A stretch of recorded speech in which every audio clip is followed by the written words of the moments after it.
Dandadan had no right to be this sad. I just watched the latest episode and I know people warned me that it was going to be sad. They didn't warn me about how sad it was going to be.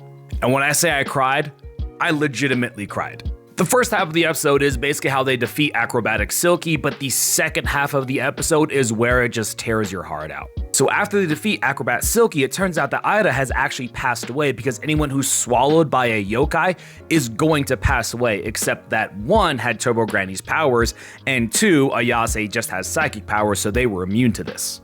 But since Ida is just a regular human being, yeah, she was unalived.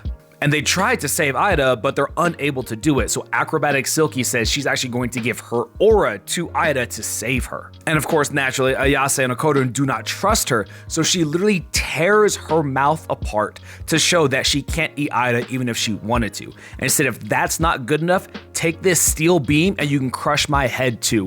Whatever you need to do, just let me save this girl. So Ayase used her spectral hands to connect both of their auras, and the moment she grabs Acrobatic Silky's aura, she actually is able to see all of her memories.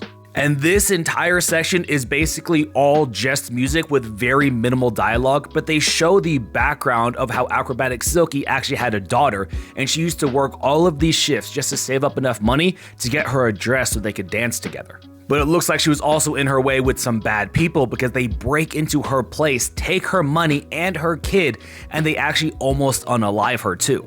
But she chases after her kid and is unable to get her. But since she has so many wounds and she lost her kid, she lost the will to live. So she does one final performance and it turns out it's on top of a building and she jumps off. She then roams around as a spirit trying to figure out what she lost, and she doesn't remember until Ida, as a kid, actually sees her, and that's that scene you see before where she grabs her dress and calls her mommy, and that reignites her memories that she lost her daughter, and so she thinks Ida is her daughter. And the reason that Ida thought that that was her mom is because her mom had also passed away. So after seeing all of this, Ayase is in tears as well, but Acrobatic Silky is now fading away because her aura has been used up to save Ida. But Ida also sees these memories, so she gets up and hugs her, calls her mommy, and hopes that the next world will be kinder to her. And that's what broke me. The moment she called her mom, I was in tears. The absolute greatest episode of the season so far, and Dandadan is absolutely peak.